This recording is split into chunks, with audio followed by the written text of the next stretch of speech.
Yo corté el texto en ese punto, que es un punto, es la mitad de una frase, y lo terminé también en la mitad de una frase. Dice lo siguiente: lecho del río que tenía en ese lugar algunos centímetros de profundidad. El aparato cayó invertido al agua, dejando aprisionado el cuerpo de Acevedo bajo los restos informes de fierros, maderas y telas.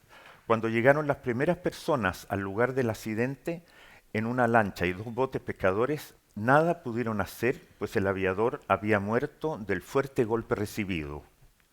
Con gran dificultad fue retirado de su asiento, el cual se encontraba aún atado y con las manos empuñando los controles del aparato y del motor. Una profunda herida que presentaba el aviador en la cadera izquierda y la pierna del mismo lado, quebrada, demostraban que el Blériot, que es la marca del avión, se había precipitado invertido a tierra por el costado izquierdo sin control alguno del piloto. Los despojos mortales de Acevedo fueron trasladados a Concepción, erigiéndose una severa capilla ardiente en el cuartel de la compañía de bomberos de dicha ciudad, ante la cual desfiló en interminable romería una muchedumbre silenciosa y dolorida que lloraba al... Ahí corto. Quedaron muy emocionados.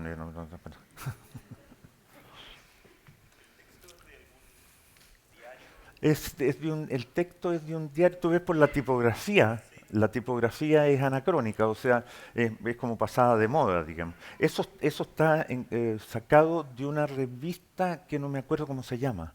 ¿Entiendes? Porque, no es Zigzag. Zigzag era muy high. Es una revista más popular, yo creo. O probablemente sea una revista especializada en aviación, no lo recuerdo. Porque yo tengo archivos de todas las cosas que podrían interesarme, ¿entiendes? Y esto yo lo encontré seguramente 2 o 3 años antes, sin saber qué destino iba a tener.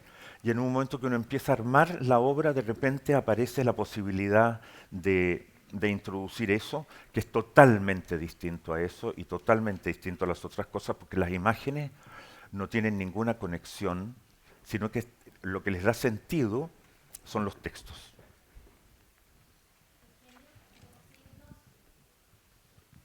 Los signos que están puestos ahí, Eso chiquitito, los chiquititos, ¿sí? tú los repites constantemente, son los mismos. ¿Qué papel juegan aquí en la pintura? ¿Qué papel juegan aquí? Sí, o sea, ¿por qué están? ¿Qué crees tú? Lo de la percha, No, sí lo veo. Todas esas imágenes están sacadas de un libro para aprender a dibujar para niños. Entonces aparece la forma muy simplificada y el nombre de ahí. Y eso funciona como un elemento decorativo, como un borde, así como los vasos o las tazas tienen un borde. Todo lo que pasa acá tiene esta especie de cosa decorativa, que no tiene que ver ni con el drama de eso, ni con el chiste de eso, ni con la burla de eso, ni con la muerte, digamos, de allá. Son cosas absolutamente opuestas. Ese es el sentido que tiene, que son opuestas. La gente piensa siempre que las cosas que tienen que ver tienen que ser armónicas o parecidas o rimar. Yo trabajo un poco en el sentido contrario, ¿m? De encontrar distancias entre las imágenes, distancias entre los tiempos. Si ustedes se fijan, el rey que acaba de ser muerto por no sé si ustedes ubican la pintura, es el triunfo de la muerte, y en ese momento la muerte, que son batallones, acaba de llegar a la corte y ese esqueleto le pone el reloj de arena al rey como diciéndole se le acabó el tiempo. O sea, está la muerte allí y la muerte acá también. Y eso está hecho expresamente. ¿A dónde? No, claro, por supuesto. A ver, pero ¿por qué por supuesto?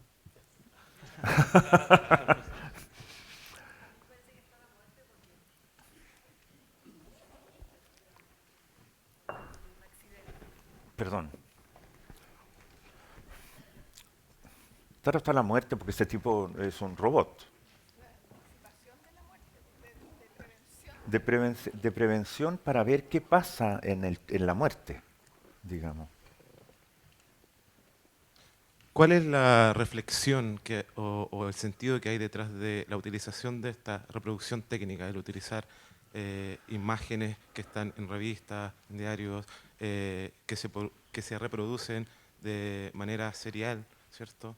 Estos iconos que también se van reproduciendo Sí. en diferentes textos. ¿Cuál es el sentido de esa utilización? ¿O qué sentido recobra al momento de ejecutar la obra? Bueno, el sentido no lo inventé yo. El sentido lo inventó Duchamp, que es un artista francés que trabajó aproximadamente entre los años 15, trabajó muy poco, pero trabajó 5 o 6 años, y la revolución de él consiste en que él trabaja con objetos encontrados y no con objetos producidos o pintados o esculpidos por él. ¿Ya? La primera obra que él hace es que compra en un almacén cualquiera un urinario y lo propone como obra. ¿Ya? Entonces son objetos encontrados. Todas las imágenes son encontradas, no hay ninguna imagen que yo haya fabricado o pintado yo mismo. Eso es un punto de vista tomado desde la partida y yo trabajo así desde hace mucho tiempo. O sea, con imágenes públicas, no con imágenes privadas que yo invente, etcétera, etcétera, sino que todas esas han tenido una circulación pública y han sido vistas por una grandísima cantidad de gente antes que ustedes las vean y antes que yo las vea. La maniobra consiste en que tú conectas esas cosas encontradas para encontrar un significado enteramente nuevo. Ese es mi propósito.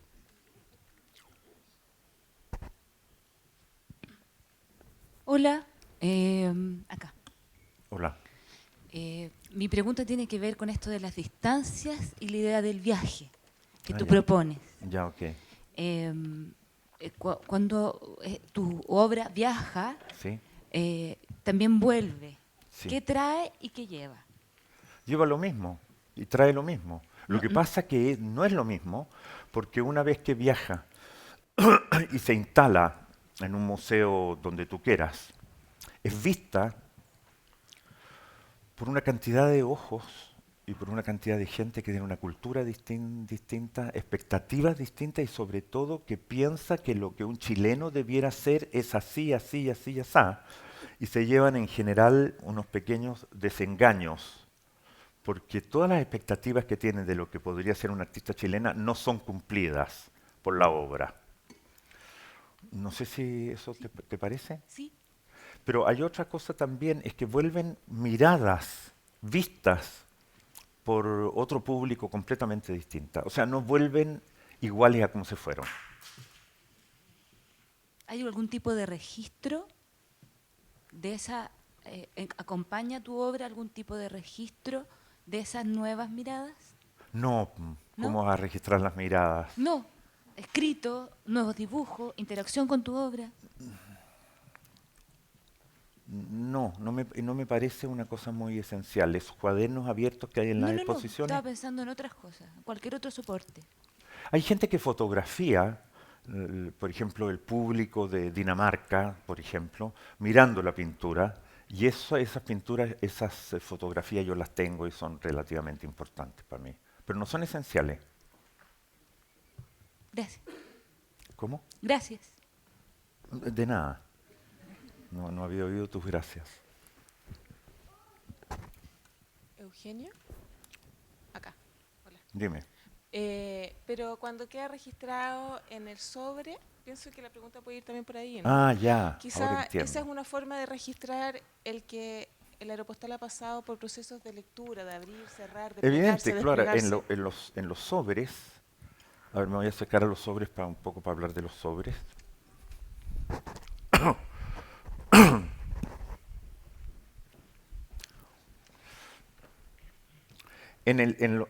Perdón, eso es un poco fuerte parece.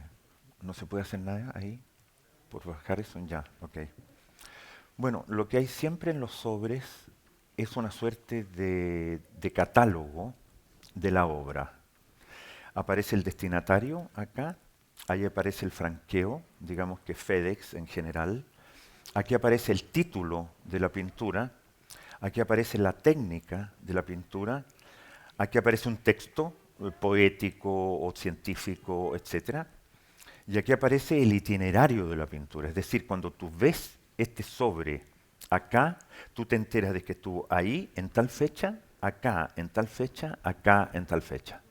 O sea, es el itinerario de la pintura. O sea, tú te enteras cuando ves la pintura en cualquier punto de que ha viajado en tales y a tales lugares. Y esos lugares son absolutamente distintos entre sí. ¿Mm? Viajan de repente de los Emiratos Árabes a Santiago y después van a Francia y después vuelven para acá, etc. Los itinerarios son extremadamente distintos. Y eso lo hace a uno imaginarse también dónde estuvo y cómo estuvo. Son cosas que pasan. Si a ti te dicen que el buque ha estado en tal lugar, en tal lugar, en tal lugar, tú logras tener una cantidad de imágenes sobre eso.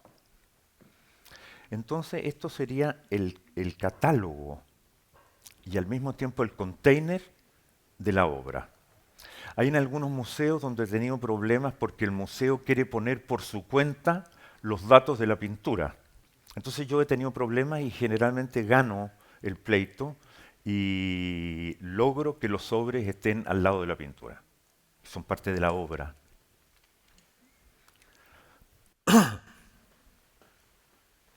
Dime. Desarrollo artístico, Sí. empezaste a hacer aeropostales. El- ¿Por qué fue tu decisión incorporar este elemento en tu pintura o En mi obra. en tu obra, perdón? Sí. Y finalmente, ¿en qué etapa estás ahora? ¿Sigues con las Ah, ya, ok. aeropostales o has Sí, devenido en me otra parece. cosa? Me gustaría para que un poco más. Yo la primera pintura aeropostal que hice fue como el año 82 y 83 y no las envié. No las envié, las tuve durante un tiempo ahí. Hasta que, como les contaba antes, yo había trabajado en esta cosa que se llamaba arte postal.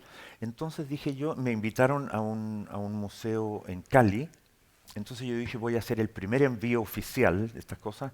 Entonces era una obra que tenía 3 paños nomás. Entonces la plegué, la puse en el sobre y la mandé en el correo de aquel entonces, que era completamente distinto a los courier actuales, sin estar seguro de que la pintura iba a llegar a destino.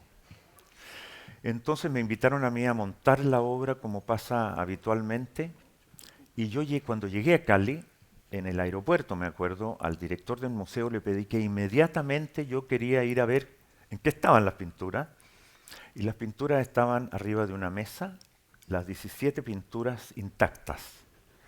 Y ese es un momento extraordinariamente importante, no solo en mi carrera artística, sino en mi vida también, porque por ver esas pinturas ahí, yo me di cuenta que yo podía llegar a cualquier parte del mundo con mi trabajo. O sea, fue un momento muy, muy emocionante para mí también. ¿M? Ahora, la segunda parte de tu pregunta dice relación con que, bueno, he cambiado. Lo que pasa es que yo cambio, yo mantengo el sistema aeropostal, si querés, eso es fijo, pero yo intento hacer transformaciones en el interior de las pinturas. Y eso tiene que ver con quién me invita. O sea, cuál es el museo, cuál es el país, cuál es la cultura de quienes me invitan. Entonces yo muchas veces he hecho pinturas que incluyen partes de la cultura de ese lugar. Por ejemplo, me invitaron a un museo en Amberes, en Flandes, digamos, en una parte de Bélgica, y yo introduje expresamente una pintura, una reproducción enorme de un pedazo de un cuadro de Bruegel, que es un pintor flamenco del siglo XVI. Y eso lo hice también como para terminar, que es una cosa que me importa mucho, con la visión tonta y romántica que se tiene de los pintores o de los artistas chilenos en Europa o en Estados Unidos, cosa que ha cambiado mucho. Entonces la gente lo primero que se sorprendió enormemente de que yo tuviera alguna información sobre la pintura de Bruegel, ¿entiendes? Y aparece enorme como primera figura, pero al lado aparece una momia paraca, ¿entiendes? Que entonces ahí la relación se hacía más extraña, pero yo desconcerté a la gente que vio eso, que era una cosa que también me importaba. Perdón, pero no he terminado todavía tu pregunta, que es que decir, ¿qué estoy haciendo ahora? Ahora estoy tratando de hacer cambios, no en la aeropostalidad, porque quiero mantener la aeropostalidad, es decir, los sobres, los pliegues, etcétera, pero estoy tratando de hacer cambios adentro de la pintura, cosa que me ha costado muchísimo y que ha sido muy, muy difícil, muy largo, muy arduo. Porque ya he tocado tantos temas y he hecho tantas cosas que van quedando muy pocas, ¿entiendes? Pero esas muy pocas que van quedando quisiera que fueran totalmente distintas a todas las cosas que yo he hecho. No sé si alcance a hacerlo, digamos. Pero es mi propósito en este momento.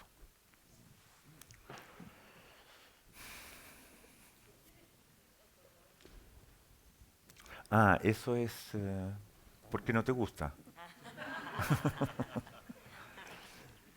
Porque hay unas discusiones muy grandes sobre el violeta en general.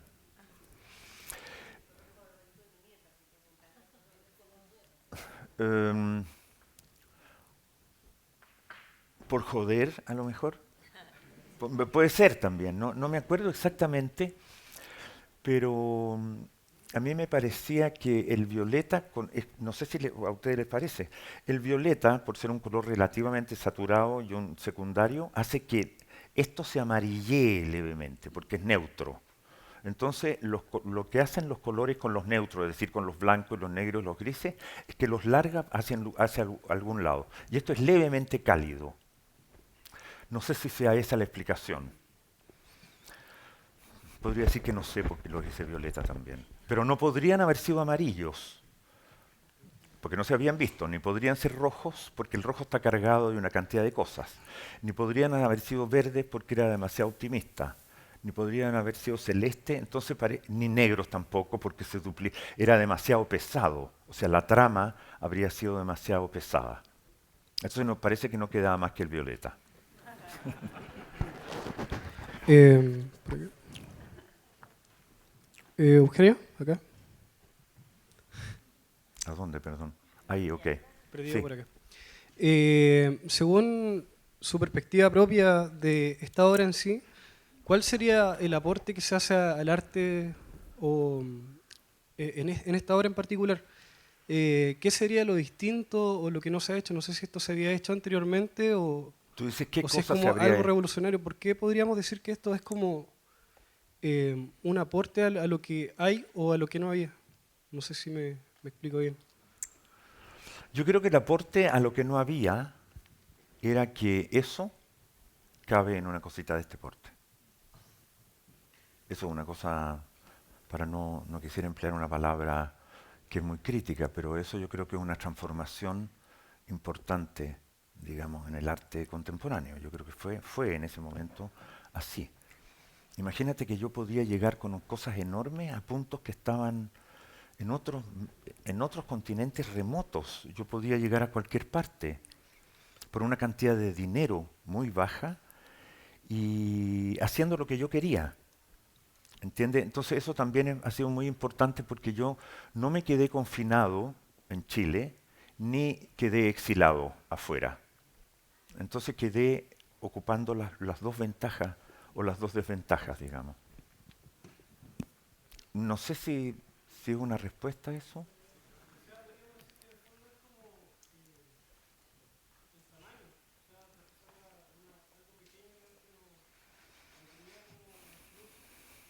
Pero es como el caballo de Troya, digamos, es un regalo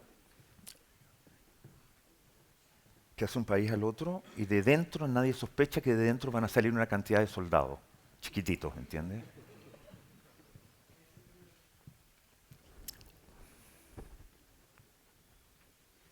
Ahora yo traje esta pintura para acá como podría haber traído otra, pero me importaba mucho que ustedes vieran las dimensiones, porque ustedes habitualmente no ven obras visuales de esas dimensiones.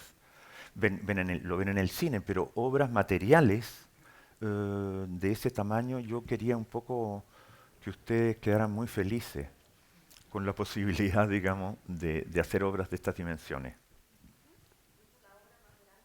No, yo tengo obras que son el doble. ¿Sabes por qué? Porque se puede hacer un segundo piso en museos que tienen... Yo necesito museos de 5, Con 5 metros yo metro 4 metros 20, porque son 2,10 más 2,10, entonces puede haber una fila ahí, y esas cosas sí que es monumental, sí que es enorme. Ahora en Suiza, por ejemplo, en un museo, yo mandé tal vez la obra más grande que he hecho, porque el museo es enorme y es un museo muy lindo, etcétera.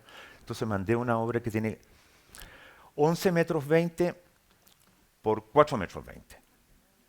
Y que son de nuevo esta cantidad de sobres. No, a veces yo he puesto 5, 6, o 10 o 2. Cuando son pocas, generalmente son muy grandes.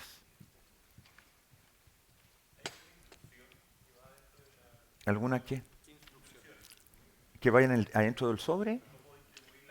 No, no, no, porque yo voy siempre. No, no, no, no. No, están numeradas en el sobre y esto está numerado por detrás. O sea, si yo no voy a montarlo, no hay forma de equivocarse. Probablemente haría una combinación mucho mejor que la mía. Yo no puedo saberlo eso.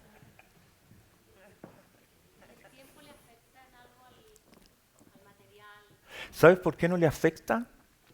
Porque el 80% del tiempo las pinturas están en los sobres. Entonces están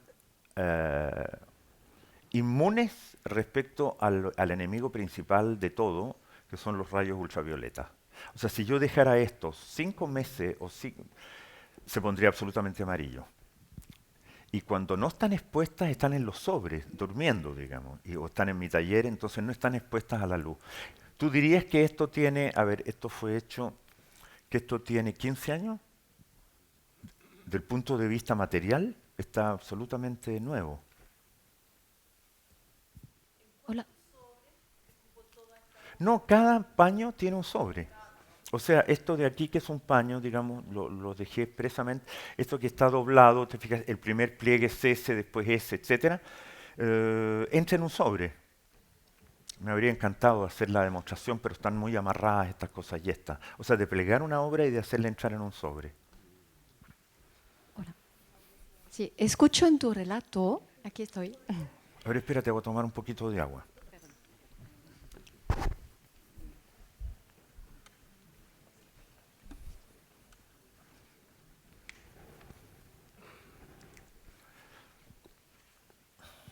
Dime.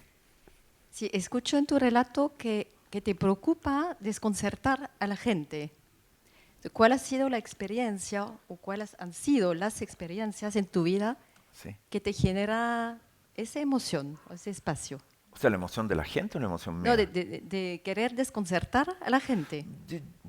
Yo no, a ver, yo quiero que la gente entienda y le guste lo que yo hago y eso probablemente pase por un primer momento de desconcierto. Pero no es mi objetivo desconcertar a la gente y la gente se vaya para la casa completamente desconcertada. Perdón. Ahora, el desconcierto es un elemento, ese momento de desconcierto es extraordinariamente productivo, porque tú te sales de todas las cosas que tienes absolutamente claras y de todas las cosas que conoces en materia de arte, de transportes de arte, tú dices, pero, y es un momento de desconcierto, en que el concierto, digamos, se rompe. Eso es muy productivo, yo creo.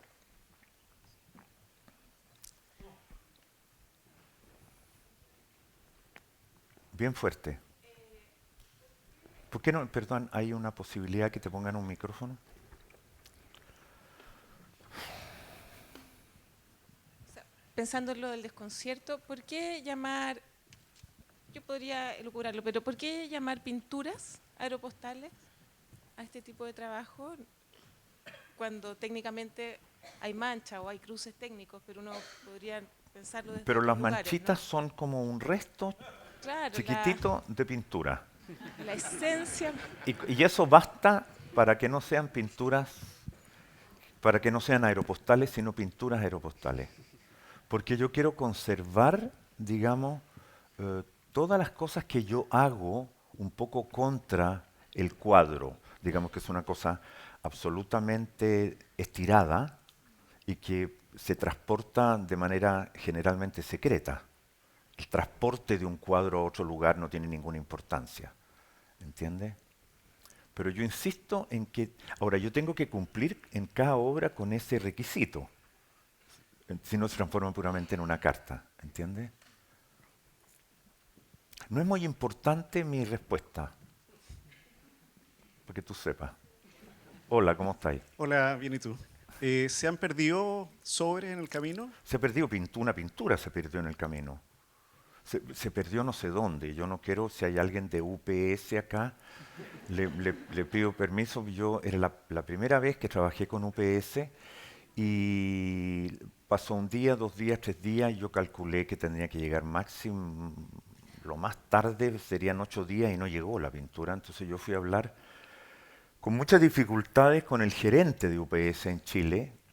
El tipo me miró bastante de arriba abajo y me dijo, yo le dije, señor, se perdió una cosa que venía para acá y que trajeron ustedes. Y el tipo me dijo, señor Ditbon, ¿usted sabe cuántos envíos nosotros traemos para acá?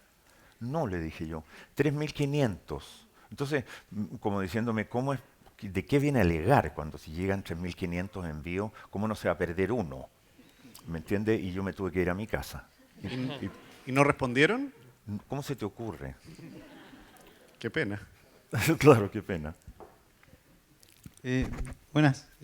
Quizás me desvío un poco del tema, pero yo quería saber cuál es el proceso o criterio de selección de estas imágenes o la recolección y después cómo las archivas también. ¿Cómo las archivo en mis archivos? Sí. Pero eso. Tú dices, ¿con qué criterio hago que tal y cual imagen esté en un archivo que tiene tal nombre? Claro. O sea, ¿cómo las seleccionas? Porque me imagino que revisas revistas y... Claro, es que yo sé que siempre, por ejemplo, tendría que haber un muy buen chiste y un muy buen chiste gráfico que no tenga palabras. Y yo creo que este es un excepcional chiste gráfico sin palabras.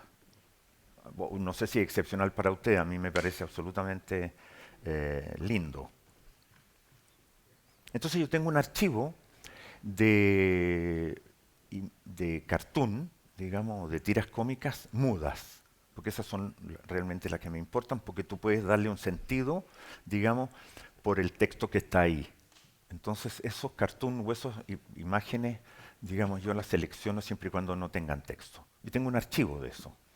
Ahora tú me preguntas cómo selecciono las cosas de allá. Hay cosas que me parecen absolutamente sorprendentes, como que 2 personas vayan llevando un...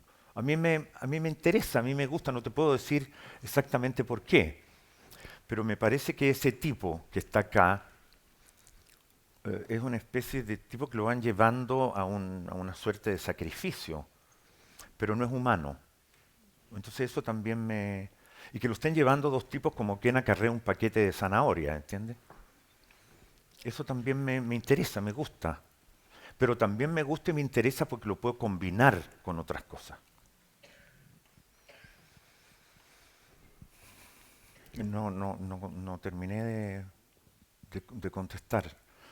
Ahora yo tengo archivos también de cuadros de la historia del arte que me interesan especialmente, y a mí especialmente me interesa mucho Bruegel, Peter Bruegel, que es un pintor flamenco, como decía, del siglo XVI, y que pintó ese cuadro, si tú lo conoces, lo has visto entero, el triunfo de la muerte. Son ejércitos de esqueletos, digamos, que llegan a la tierra y van avanzando del horizonte hacia adelante, matando y quemando todo hasta que llegan a la corte.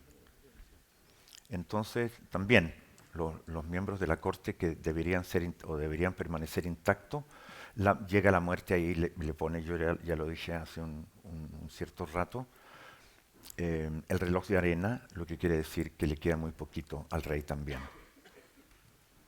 Eugenio, Dime. aquí, adelante.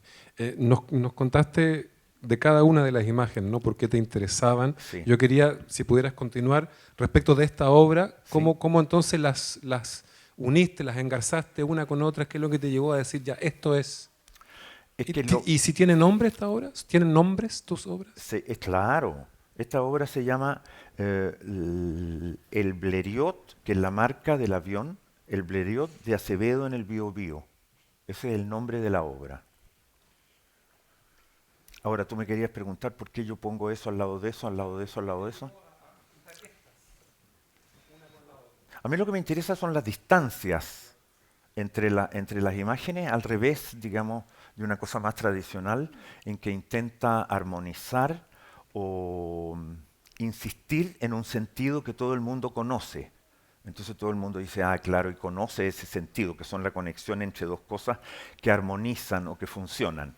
Lo que yo hago es al revés. Lo que a mí me interesa son los viajes, de nuevo, el viaje enorme e inconmensurable tal vez que haya entre todas las imágenes. O sea, las distancias que haya entre ellas. Otras preguntas. Sí. A propósito del color, Sí. ¿es el único color que tú trabajas o también los papeles vienen con otros colores? Descartaste algunos a priori ya, o sea, pero no sabía si estas aeropostales solo están... En general, las aeropostales que tú haces. Sí, no son muy coloreadas, Ya. y sin embargo hay unas extremadamente coloreadas. Y una de las cosas que me preguntó alguien antes, no recuerden que, bueno, cómo sigue todo esto, yo creo que tú mismo me preguntaste, pues, ¿qué voy a hacer después? Uno de los propósitos que tengo es trabajar con color. Ahora trabajar con color es una cosa extremadamente difícil y que me atrae mucho. No sé qué va a pasar, en verdad. Tengo dos preguntas más.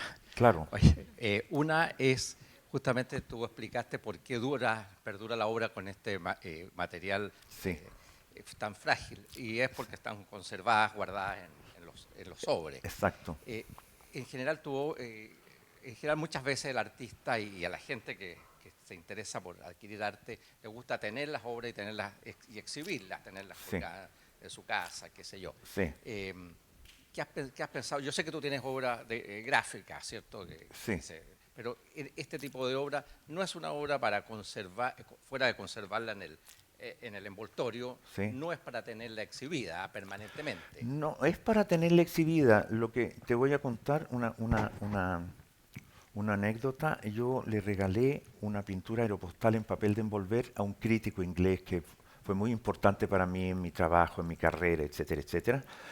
Entonces pasé por Londres una vez y le pregunté dónde tenía la pintura aeropostal, porque tenía mucho interés de verla.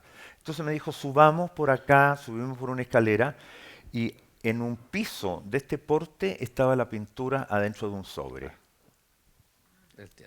¿Ya? Es como cuando se conserva un libro antiguo. No, es que, ¿sabes tú? Lo que pasa es que la gente, hay instrucciones de la galería americana mía de que las cosas de materiales más frágiles tendrían que dormir durante un rato más o menos largo en el año y exponerse 2 o 3 meses. Pero tú no las puedes tener expuestas permanentemente. Oye, una última pregunta para no acaparar todo. Espérate, me voy a sentar. Espérate un poco.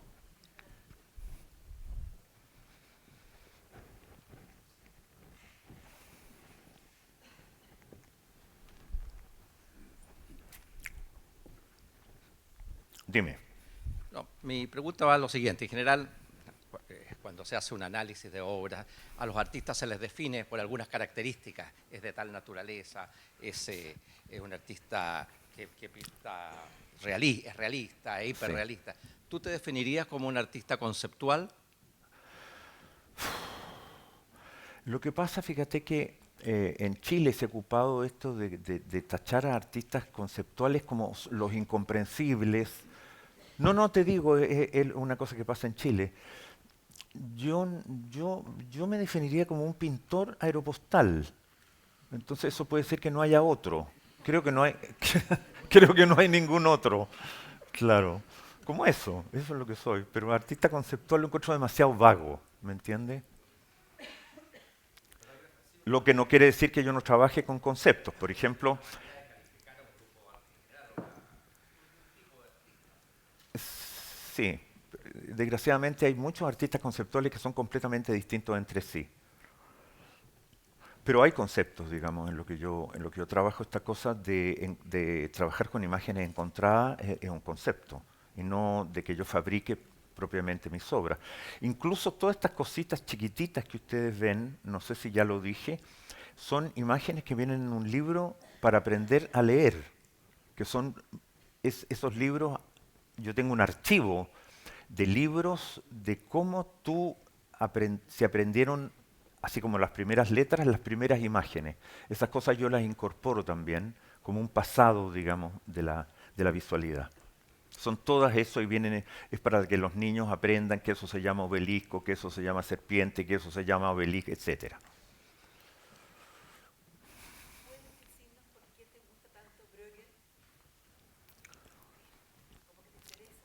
Me interesa mucho porque te tengo que contar una anécdota. Todos los pintores de provincia, digamos, y Flandes era una provincia en relación a Florencia, o sea, Florencia es la cuna del Renacimiento, se hicieron todos los grandes descubrimientos. Y Bruegel vivía muy alejado de eso, y Bruegel hizo un viaje en burro, tú sabes, y hay un dibujo de él a Florencia, y fue muy extraordinaria la actitud que tuvo él, porque él estuvo en Florencia y volvió y pintó nada más que el mundo popular.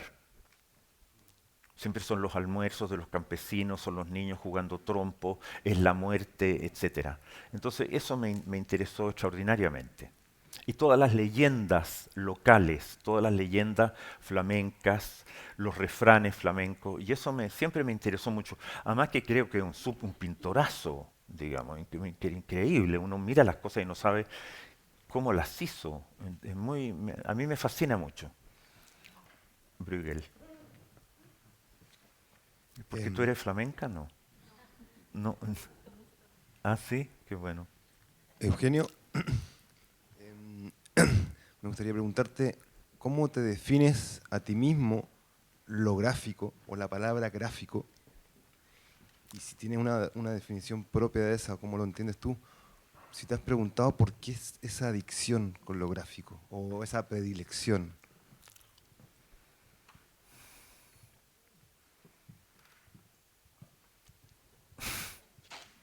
No sé. A ver.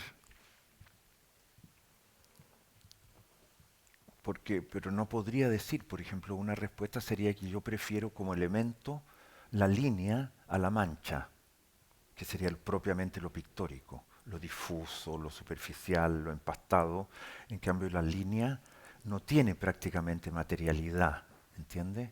Y sin embargo sirve, por ejemplo, acá abajo, para hacer cosas absolutamente extraordinarias, como decirle a un niño, mire, esa cosita de ahí que está dibujada de una manera extremadamente simple se llama embudo.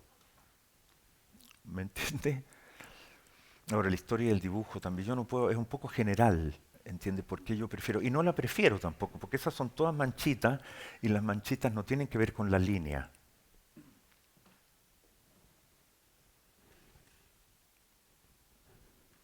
Son mis respuestas. Te das cuenta, un poco difícil. ¿Pero por qué me preguntas eso? Porque alguna vez yo me considero un recolector y creo que tal vez todo lo emociona en un momento de nuestra vida. ¿Tú te consideras qué, perdón? Un recolector también. Ah, ya, ok. Pero creo que también muchos lo hemos sido, o de niños, o de viejos, o de la edad que sea. Sí. Y por ahí supe que de hecho la palabra recolección viene del acto también de leer. Y yo siempre que veo tu obra postal es como que vuelvo a ese punto cero que es el de la escritura y la lectura. Sí. Que es como el momento en que inventamos esos signos porque no es natural la escritura. Por supuesto. Un momento no hubo, y un momento para otro hubo. Sí. Entonces pienso en ese ejercicio del leer o del escribir o el nombrar las cosas. Claro. Entonces así se pregunta. Claro, lo que pasa es que no es que yo nombre, por ejemplo, no soy yo el que nombra cuchillo, serpiente, gallardete, embudo, sino que son otros o una editorial la que nombra y vende los libros para que los niños aprendan a leer. O sea, no soy yo tampoco el que dibuja eso. ¿Tú me entiendes? Con estas distancias logras volver a ese punto cero del fondo del punto cero donde uno se entera de cómo se llaman las cosas.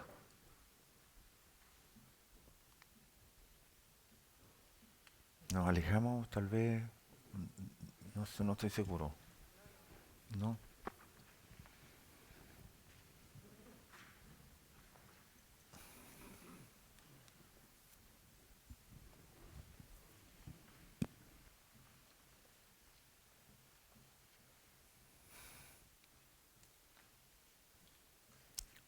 Dime.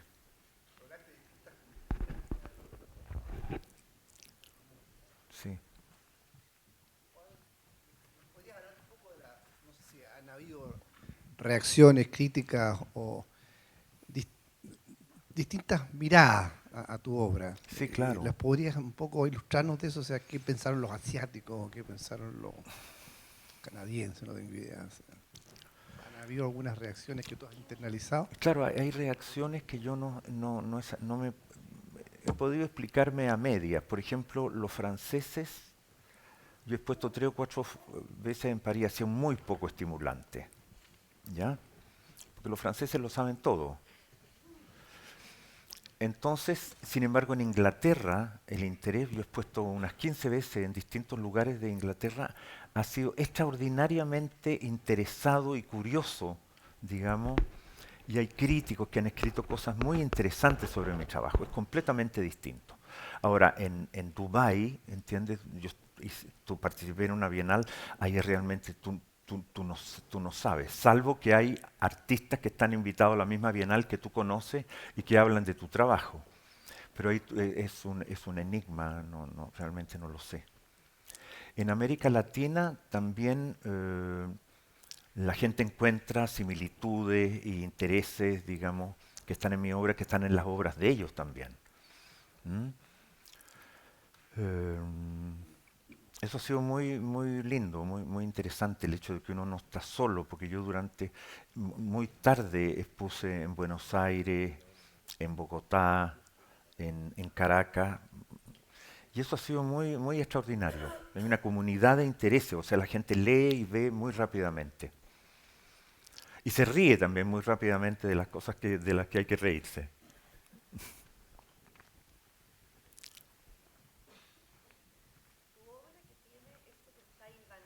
Sí. ¿Significa que tú podrías sacar eso y volver a poner otra cosa y mantener? Por supuesto. ¿Y eso lo hace? Pero si cuando esta cosa viaje a Estados Unidos, yo tengo que cambiar esas cosas y poner los textos en inglés. No, pero básicamente no el texto, sino perdón. ¿Eso tú lo vas a mover? No, las imágenes son inamovibles. Sí. Pero los textos sí. Y es fácil eso, la técnica con que se imprime eso es muy fácil y tú descoses eso. Si estuviera pegado, sería imposible sacarlo, porque al sacarlo tú rompes la esta.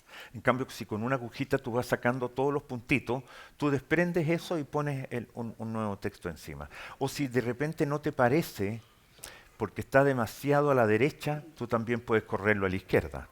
Y si tú quisieras cambiar esta imagen por otra, también lo puedes hacer. O sea, ninguna imagen ni ningún texto que está ahí está definitivamente ahí. ¿Puedes hablar de los textos? Ahí llegamos como al punto cero del claro. Ay, pero ¿cómo los ves tú? Por ejemplo, que diga, en lugar de la réplica de Johnny Pérez, se supone que este dummy es la réplica de Johnny Pérez, lo que es un chiste. Porque Johnny Pérez podría ser, es como N, es como X. Entonces, en lugar de la réplica de Johnny Pérez, llevado por sus fabricantes, que son los que fabricaron el dummy, Didbon iba a imprimir aquí, y no lo hace, iba a imprimir aquí al auténtico Johnny Pérez, que nadie sabe quién es el auténtico Johnny Pérez, porque hay nada más que la réplica. Iba a imprimir aquí al auténtico Johnny Pérez dándose a la fuga con una cualquiera. Eso es un chiste, o sea, que el verdadero Johnny Pérez se dé a la fuga con una cualquiera. Es un chiste, pero ríanse de eso también.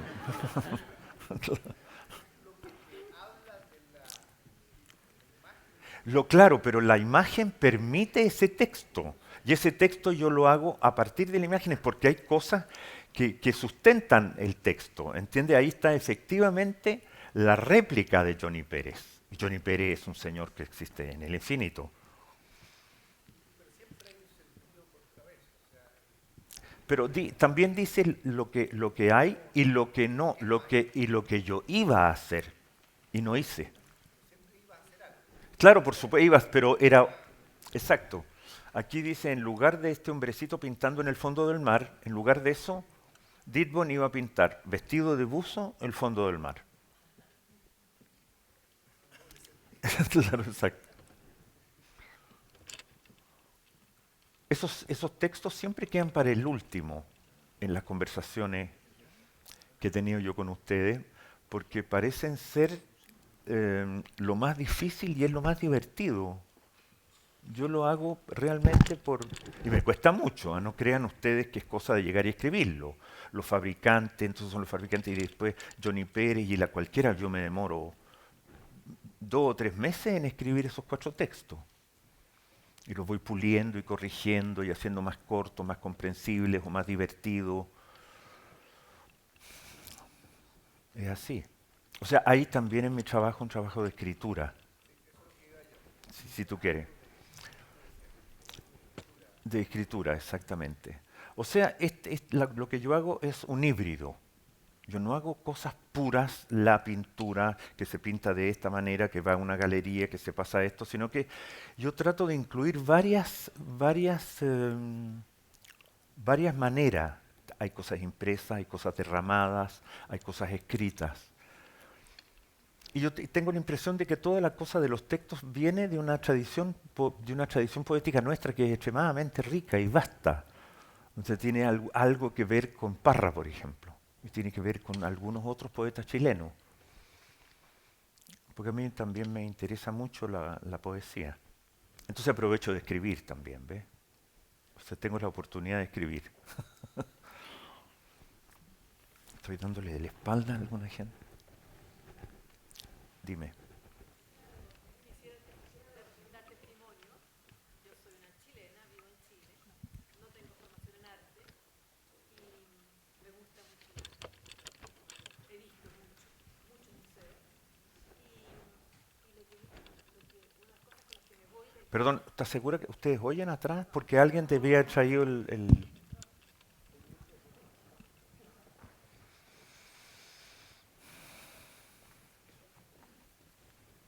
Gracias. Quiero hacer una suerte de testimonio y de agradecerte, Eugenio, porque dado lo que te he ido escuchando, quiero decir que yo soy chilena, vivo en Chile, he vivido en el extranjero, no tengo formación en arte, he visto mucho arte, he visitado muchos museos, pero con lo que me voy de aquí es que siento que esto es una invitación a detenerse. Creo que el arte siempre lo es, pero estamos en una cultura de lo rápido, sacar la foto y seguir de largo. Y si no te hubiese escuchado todo lo que nos has estado diciendo, y que sabe cuánto más podrías seguir diciéndonos, no habría podido ver lo que me estás invitando. Habría sacado una a ver. foto celular. No necesariamente, pero me habría quedado, a ver, sin ver, me habría quedado ciega. ¿Ah? Es decir, entonces, ¿por qué dices que soy chilena? Porque tú dices que según las culturas es que es lo que se puede ver, ¿no? Y así es que te agradezco mucho. Y sobre todo de los clichés y de los prejuicios enormes que se tienen en algunos lugares, no ahora tal vez, pero hace unos 20 años, de los clichés, ¿no es cierto? Y las caricaturas, repito, que se tiene en Europa o en Estados Unidos respecto a lo que debe ser un latinoamericano, ¿entiendes? O es un latinoamericano, que siempre es una caricatura. A lo mejor por eso los franceses... No, que los franceses son... O sea, los franceses se ganan siempre, ¿entiendes? Han ganado a todo. ¿Te fijas? Claro. No, espero que no haya ningún francés acá. ¿Tu francés? No. Ah, bon, d'accord. Hola, quería preguntar sobre sobre esas generalizaciones que se hacen sobre los chilenos o sobre los latinoamericanos. ¿De qué se tratan esas generalizaciones, así como de qué se tratarían las generalizaciones sobre los franceses? ¿Sabe? Yo creo que lo que está muy lejos siempre tiende a ser simplificado para poder ser entendido. Y yo creo que es mucho más fácil achicar o simplificar que ver la complejidad que puede tener una persona que llega a un aeropuerto holandés y que muestra su pasaporte y el señor holandés mira y realmente no, son muy pocas las cosas que realmente entiende. Entonces te mira la cara y dice, este tipo debe tener bigote y debe comer comida picante y ahí quedas marcado, ¿entiendes? Y uno de los propósitos, pero no el más importante, ni tampoco crean que yo soy un héroe, digamos, ha sido incluir en las obras cuestiones que son europeas. No porque yo sea europeizante, sino que porque por un afán un poco de provocar y de discutir estas caricaturas y estos clichés.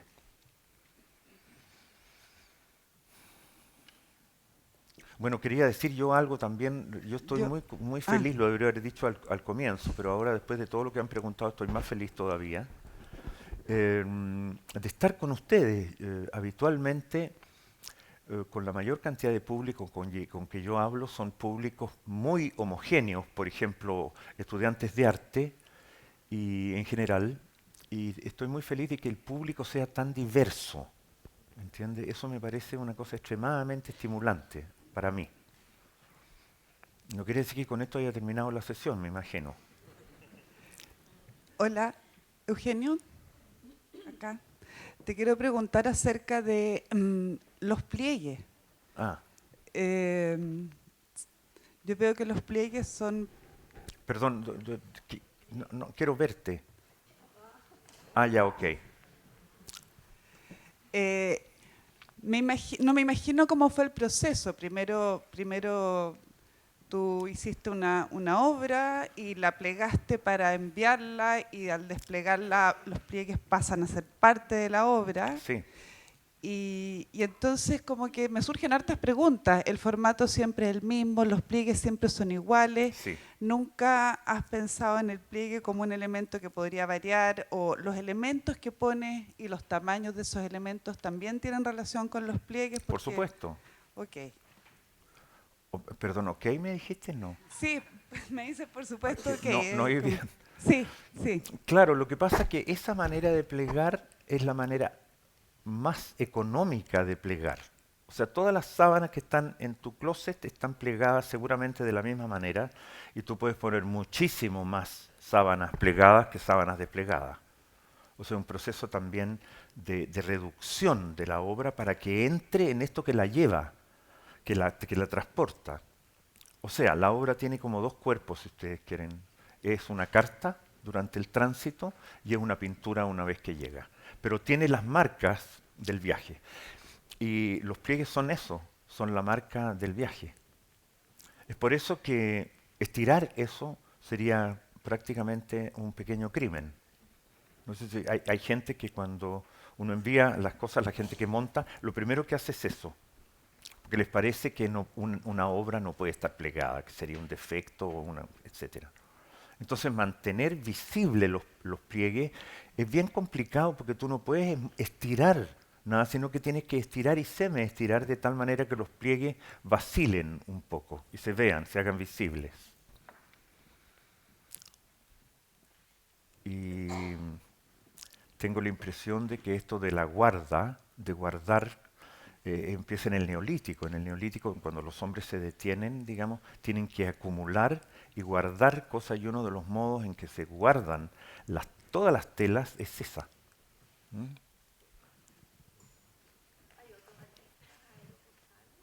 No, hay artistas postales, pero no aeropostales.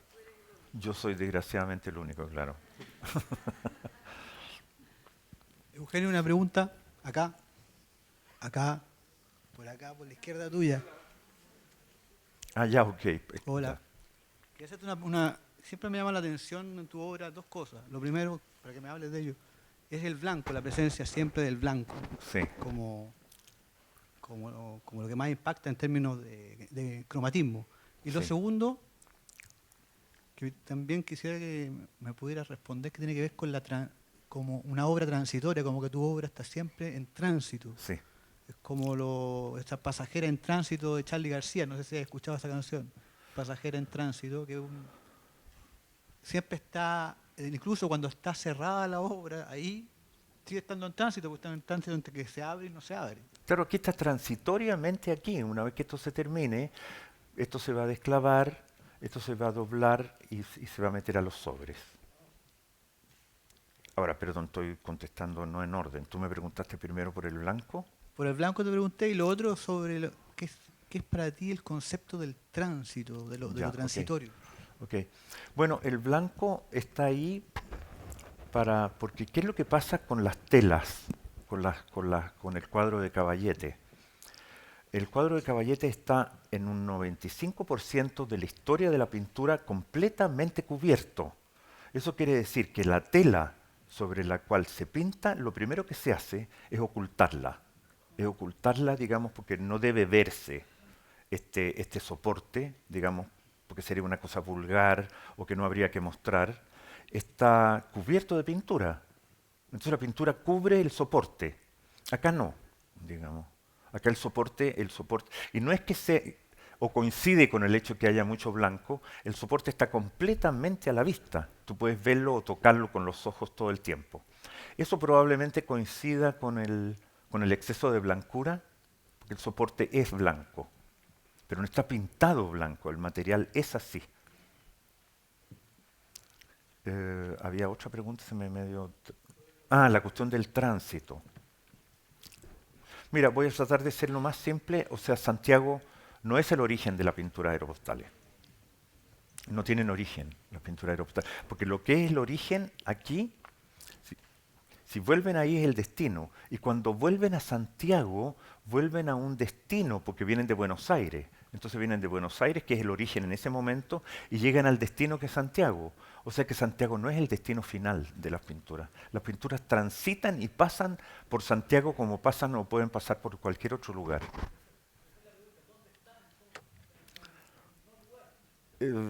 Están en tránsito. Y el tránsito es un no lugar en la medida que es un movimiento, digamos, que no se detiene. O sea, las obras están permanentemente viajando y por eso no tienen casa. No tienen casa, digamos. Llegan a una casa, la pierden, y llegan a otra casa y la pierden, y llegan a otra casa y la pierden.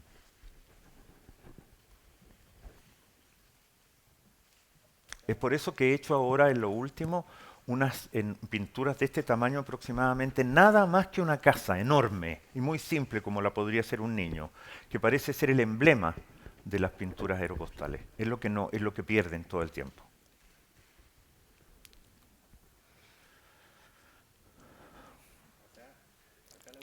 La última pregunta, Eugenio, porque tenemos que ir terminando. Vamos a hacer esta y la señora que está aquí adelante. ¿Te parece? Hola, Eugenio. La pregunta es lo siguiente. Tú trabajas con papel y sos un artista aeropostal. Esto no es papel, perdón. Esto es entretela sintética. Bueno, perdón. Ok. ¿Cómo influye lo digital o cómo influiría lo digital o influirá lo digital en tu obra? Lo digital no influye en mi obra, salvo en la producción de algunas imágenes que están producidas digitalmente. Pero mi obra no viaja digitalmente, ¿no es cierto? Si tú puedes mandar una fotografía a Río de Janeiro en 2 segundos, digamos, esto se mueve de otra manera. Ahora, hay gente que pregunta por esto de lo digital, como diciendo, bueno, Eugenio, nosotros estamos en el siglo XXI, así que cortémosla con la materia. ¿No es cierto? Pero yo no quiero hacer eso. ¿Ya? Y quiero ser contemporáneo de la digitalidad, pero no creas. Hay una página, digamos, que se llama Artishock, que seguramente más de algunos la conoce. Yo hablé con la directora y le dije que yo quería hacer arte digital, no poner cuadros de una galería en Internet. ¿Me entiendes? Si yo quería producir obras digitalmente. Entonces me conseguí un espacio en Artishock para hacer obras digitales que serían obras al igual que esto, que no anuncian nada, ni promueven nada, ni venden nada, sino que son obras digitalmente hechas. No sé mucho cómo hacerlo, pero me parece que es un lugar. No hay arte digital, prácticamente no existe. Arte digital plano, en superficie. Y yo quisiera hacer eso. Para quedar bien contigo, he dicho. Señor Dittborn, usted dijo que aquí los textos de esta obra son a partir de las imágenes, que primero está la imagen, después el texto. Y quería preguntarle en el caso de cuando es solo texto, por ejemplo, en el libro que usted publicó hace unos años, Sí. ¿cuál fue el punto de partida cuando ahí no hay imagen? ¿Pero cuál es el libro? Porque he publicado mucho. El libro, el último, que a mí me tocó entrevistarlo por eso y tengo un lapsus y aquí no funciona internet y no me puedo acordar del título, pero, pero usted publicó un libro hace unos 10 años en que era texto solamente y No, no, pues, no había nunca un libro que yo haya publicado solamente con textos. Jamás. Las imágenes son enormes y son muy importantes, etc. Sorry. Bueno, a lo mejor a la disposición, pero, bueno, ya tengo un lapsus, pero voy a buscarlo y quizá... Yo le puedo regalar uno porque yo traje uno Sí. de Santiago. No, sí, yo lo tengo en mi casa, incluso creo que lo tengo. Pero bueno, en el caso del libro, aún a partir de imagen, quiero saber cómo es ese traslado al formato libro cuando está escribiendo un texto respecto de los textos que usted pone en su obra, digamos, donde está la... Es que ¿sabes lo que yo hago con los libros? Que no hago libros de reproducción de obras solamente, sino que hago libros de producción de imágenes. Es decir, los libros son obras, no son cuestiones que reproducen, ¿entiendes? O que documentan obras que están afuera, sino que hay imágenes que son propias del libro y que existen nada más que en el libro y que tienen que ver con la aeropostalidad. Exacto, pero insisto, cómo es el trabajar para una obra en que se va a exponer o trabajar con la materialidad del libro. ¿El punto de partida es el mismo para usted, solo llevado al soporte libro? No, hacer un libro es totalmente distinto a hacer una pintura aeropostal. No, claro, pero el punto de partida de esa creación, a eso me refiero. Ahí también está primero la imagen y después el texto. Uno dice, a ver, voy a poner esta imagen aquí porque este texto me interesa mucho, entonces pone esa imagen. Y a veces es al revés. Yeah. Pero es un juego entre las imágenes y los textos. O sea, los libros los hago yo además, con un amigo, los diseñamos, nos demoramos un año en hacer un libro, etcétera.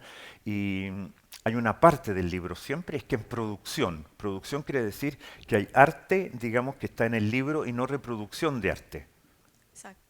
No sé si puedo decirle más. Ok, gracias. Juan Pablo, ¿quién fue el que dijo que esto estaba a punto de terminarse?